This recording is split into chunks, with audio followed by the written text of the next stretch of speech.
बुद्धं शरणं गच्छामि धम्मं शरणं गच्छामि संघं शरणं गच्छामि।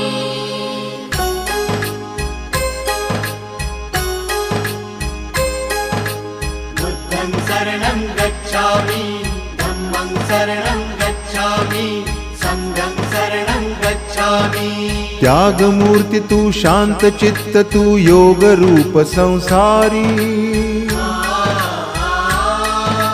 दया प्रेम अन मानवतेचे प्रतीक तुझी ईश्वरी सिद्ध मूर्ती सिद्धार्थ गौतम सकलांचा स्वामी